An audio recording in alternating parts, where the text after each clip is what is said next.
जो निकल कर बादलों की गोद से थी अभी एक बूंद कुछ आगे बढ़ी। सोचने फिर यहीं जी में लगी, आह क्यों घर छोड़ कर मैं यो बढ़ी।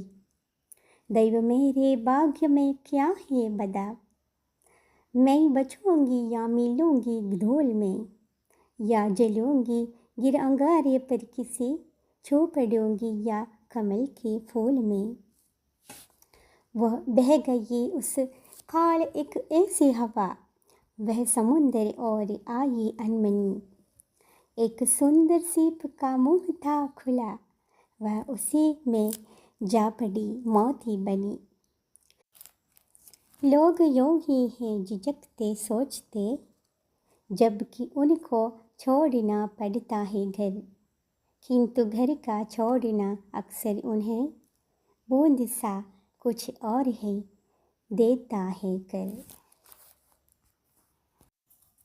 श्री अयोध्या सिंह उपाध्याय जी का हरियोध जी का कविता है ये एक बूंद। इस कविता का सारांश है ये, बादलों की गोद में से निकलकर पानी की एक बूंद आगे बढ़ी और बार बार सोचने लगी कि वो क्यों घर से बाहर निकली। वो भगवान से पूछती हैं कि वो बच पाएगी या धूल बनकर मिट्टी में समझ आएगी।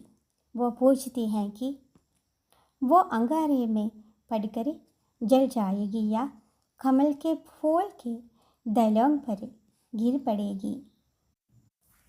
उस समय एक ऐसी हवा बहने लगी जिससे वह बूंद अनायास ही समुद्र में जाकर गिर पड़ी।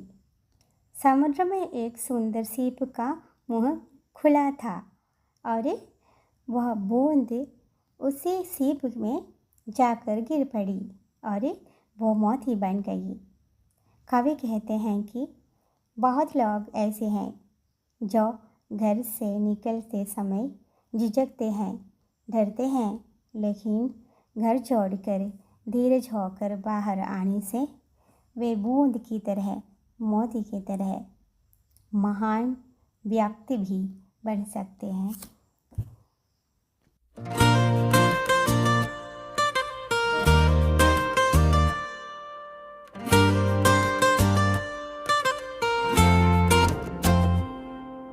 जो निकल कर बादलों की गोद से थी अभी एक बूंद कुछ आगे बढ़ी।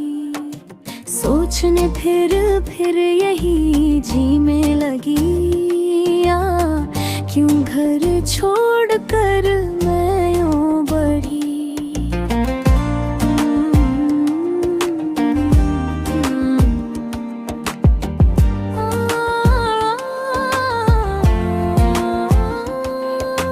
देव मेरे भाग्य में क्या है बदा, मैं बचूंगी या मिलूंगी धूल में, या जलूंगी गिर अंगारे पर किसी, छू पड़ूंगी या कमल के फूल में। बह गई उस काल एक ऐसी हवा, वह समुंदर और आई अनमनी। एक सुंदर सीप का मुंह था खुला, वह उसी में जा पड़ी मोती बनी। लोग यूं ही हैं झिझकते सोचते,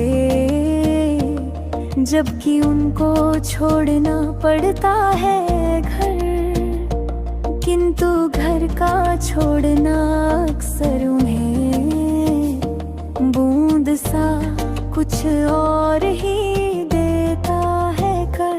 कलुवलार तुरलिन पिटन्वी वही बिंदु अक्पेरट दीगिया, यली यली सितुआ हो मामा, गे हरदाम से फिरट गी किया।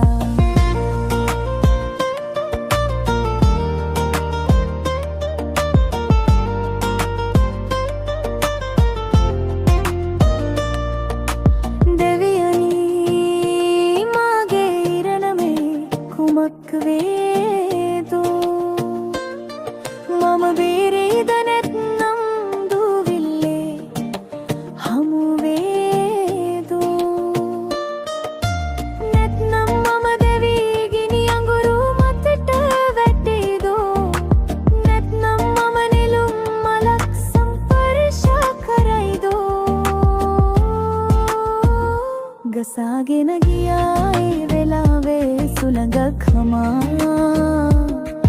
ඇය නොදැනී මුහුද දෙසට ආවා සුන්දර සිප්පි කටුවක කට ඇරිලා තිබුණා ඇය ඒකට වැටිලා මුතු ඇටයක් වුණා මිනිස්සු